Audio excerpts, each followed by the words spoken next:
अस्सलाम वालेकुम friends and welcome to learning place. तो ब्लॉगर की प्लेलिस्ट के अंदर आपको वेलकम करते हैं। तो आज हम बात करेंगे ब्लॉगर के किस पॉइंट के बारे में। तो प्लेलिस्ट को यानी नोट पैड को ओपन कर लेते हैं। यहाँ पर पॉइंट जो हमने किए हैं इस पर बात करेंगे। तो आज की वीडियो नंबर 19 है और प्लेलिस्ट के साथ से ये वीडियो नंबर 20 है। तो आज हम बात करेंगे ब्लॉगर बैकलिंक्स के बारे में। तो अगर आप ब्लॉगिंग कर रहे हैं तो आपको बैकलिंक्स के बारे में नहीं पता, तो आज हम बात करेंगे कितने टाइप के बैकलिंक होते हैं और कैसे आप चेक करेंगे कि कितने आपके वेबसाइट या ब्लॉगर के अंदर कितने बैकलिंक्स अवेलेबल है और कहाँ से आप इसको परचेज यानी बाय या फ्री में कैसे इसको हासिल कर सकते हैं। तो इसके फ्री यानी आप कहाँ से बैकलिंक फ्री में ले सकते हैं, इसको हम नेक्स्ट वीडियो अंदर डिस्कस करेंगे। तो आज की इस वीडियो में आपको कंसेप्ट समझाऊंगा इसके अंदर कितने टाइप के जो बैकलिंक्स होते हैं। तो दरअसल बैकलिंक्स होते हैं दो टाइप के, एक होता है डू फॉलो और एक होता है नो फॉलो। तो जब आप आर्टिकल लिख रहे होते हैं तो इसके अंदर जब आप कोई यूआरएल डालते हैं तो इसको आपको कैसे पता चलता है कि ये डू फॉलो का कि नो फॉलो का है। तो मैंने ब्लॉगर को ऑलरेडी ओपन किया हुआ है, यानी जिस पर हमने आर्टिकल लिखा था इसको मैंने ऑलरेडी ओपन किया हुआ है। तो अब मैं क्या करता हूँ, यहाँ पर इसको अगर आपने यहाँ पर देखें, यहाँ पर इसको मैंने यूआरएल दिया था। अब हम इस पर जब क्लिक करते हैं इसको हम यूआरएल देने जा रहे हैं। तो कैसे आपको पता चलता है कि ये डू फॉलो का नो फॉलो का है। जब आप यहाँ पर कोई भी, यहाँ पर आपको समझाने के लिए यहाँ पर मैं लिंक ऐड कर देता हूँ। तो यहाँ पर मैं गूगल की जो लिंक है वो ऐड कर देता हूँ। तो अब आपके पास दो ऑप्शन होते हैं, यहाँ पर जो ब्लॉगर के अंदर है वो दो ऑप्शन है।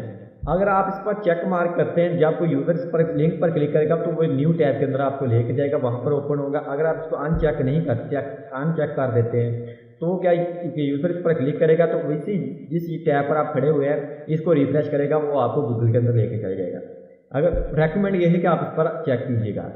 और दूसरा है डू फॉलो या नो फॉलो का। अगर इसको आप चेक कर देते हैं तो आपके जो भी आपने यूआरएल दिया, हमने यहाँ पर गूगल का दिया, तो वो कह देगा इसको नो फॉलो। अगर आप चेक मार्क करते हैं तो अगर आप इसको अनचेक रहने देंगे तो इसको फॉलो का लिंक यानी डू फॉलो की लिंक मिल जाती है।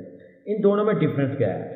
अगर आप इसको चेक कर देते हैं नो फॉलो, अगर हमारी वेबसाइट पर कोई क्रोलर आता है, अगर हमने क्योंकि ऑलरेडी यहाँ पर इंडेक्स की होती है गूगल के अंदर, हमें सबमिट की होती है, क्योंकि वहाँ से क्रोलर आना ही होता है। जब वो हमारी वेबसाइट के अंदर आएगा, हमारी जो आर्टिकल को वो क्या करेगा, फेच करेगा यानी उसको सर्चिंग करेगा। उसको यहाँ पर गूगल की जब लिंक मिलेगी ना, तो हमने यहाँ पर जिस वर्ड पर लिंक दी हुई है, हमने यहाँ पर ईथर पर लिंक दी थी तो वहाँ पर गूगल की लिंक है, वो क्या करेगा, जब कोई सर्च करेगा ईथर का वर्ड गूगल के अंदर, उसको क्या होगा कि उसकी लिंक यहाँ पे अटैच है।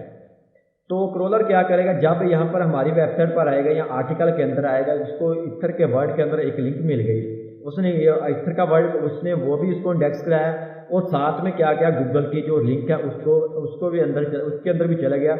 उस लिंक के अंदर जितने भी लिंक्स होंगे वो भी इंडेक्स करा देगा। यानी क्या होगा, मैंने रेफरेंस किया यार यूट्यूब पर ये चैनल पर जाएं, वहाँ से आपको मेरे से भी बेटर कंटेंट मिल रहा है, यानी वो भी मेरे ही कंटेंट जैसा कंटेंट बना रहा है। अगर आपको प्रॉब्लम होती तो वो आप उस चैनल पर जाके उसके साथ भी शेयर कर सकते हैं, ताकि वो आपकी जो है प्रॉब्लम सोल्व कर दे। इसको हम कहते हैं रेफरेंस। तो डू फॉलो का जो रेफरेंस होता है इसको हम रेफरेंस बोलते हैं। डू फॉलो अगर आपके आर्टिकल के अंदर मिल जाती है किसी यूज़र को, तो उसको एक रेफरेंस मिल जाता है। यार वो एक यूज़र है, वो रेकमेंड कर रहा था यार ये भी वेबसाइट है, ये भी अच्छा कंटेंट ऐड कर रही है। वो क्या कहता है कि बिना कोई झिझक के उसका क्रोलर वहाँ पे चल जाता है। उसको पता होता है कि यार कोई इसको रेकमेंड कर रहा है कि इसके अंदर कोई चीज़ है तो इसको रेकमेंड कर रहा है। अगर आप इसको चेक मार्क कर दे देंगे, फॉर एग्जाम्पल इसको आप चेक मार्क करके अप्लाई कर देते हैं, तो आपको यहाँ से क्या होता है कि इस लिंक को नो फॉलो का लिंक मिल जाता है। जब क्रोलर आता है आपकी आर्टिकल को सर्च करता है, उसको यहाँ पर लिंक तो ईथर पर मिलती है, लेकिन उसको वो इग्नोर करके वो नेक्स्ट पर चल जाता है, क्योंकि उसको पता होता है कि यार इसको उसके रेकमेंड नहीं किया, ये रेकमेंड चीज़ नहीं है, इसने जस्ट यहाँ पर ऐसे ही डाल दी है, ये रेकमेंड चीज़ नहीं है, इसको हम फॉलो नहीं करने वाले, इसको हम इंडेक्स नहीं करने वाले।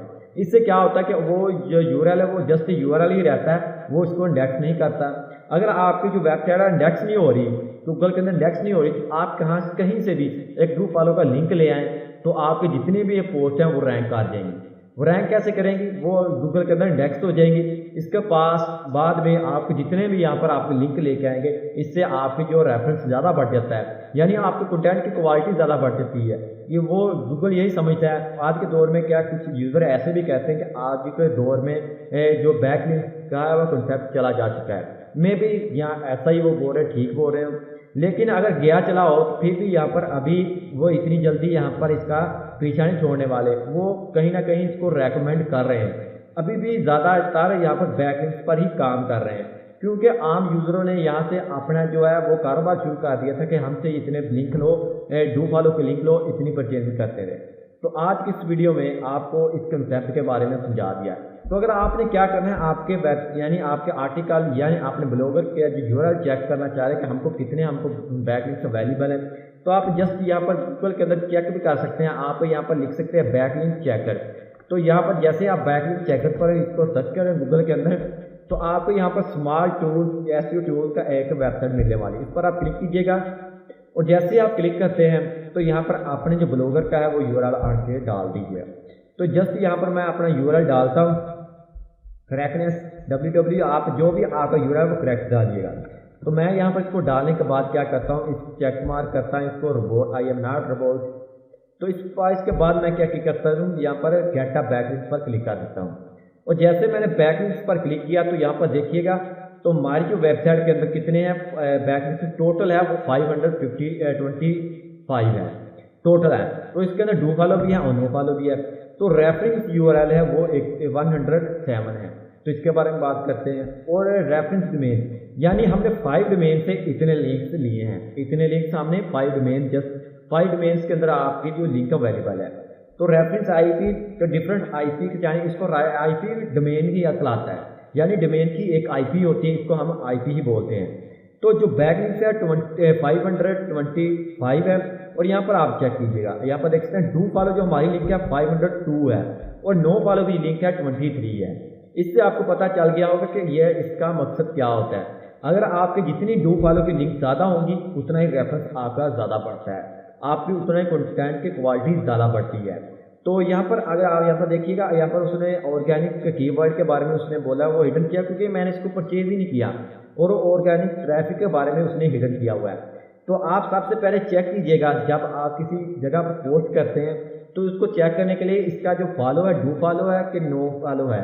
तो बाय डिफॉल्ट ज़्यादातर वेबसाइट क्या आती है, नो फॉलो देती है। आप कमेंट सेक्शन में जब कोई कमेंट करते हैं वेबसाइट अपनी, तब भी आपको नो फॉलो का मिलता है। आप सोशल मीडिया के अंदर करते हैं तब भी आपको नो फॉलो को मिलता है। कई ऐसी वेबसाइट भी हैं जिससे आपको डू फॉलो का लिंक भी मिलता है। तो मैं आने वाली वीडियो के अंदर आपको बताऊंगा कि आप डू फॉलो का लिंक कहाँ से ले सकते हैं, वो भी फ्री में। तो उम्मीद है कि आपको इसके कंसेप्ट के बारे में ठीक से पता लग गया। अगर आपको फिर भी कोई प्रॉब्लम होती है तो हमारे कमेंट सेक्शन में या हमारे व्हाट्सएप ग्रुप को हम ज्वाइन कर सकते हैं। तो आज की वीडियो में इतना ही, तब तक के लिए मुझे दीजिए इजाज़त। अल्लाह हाफिज़।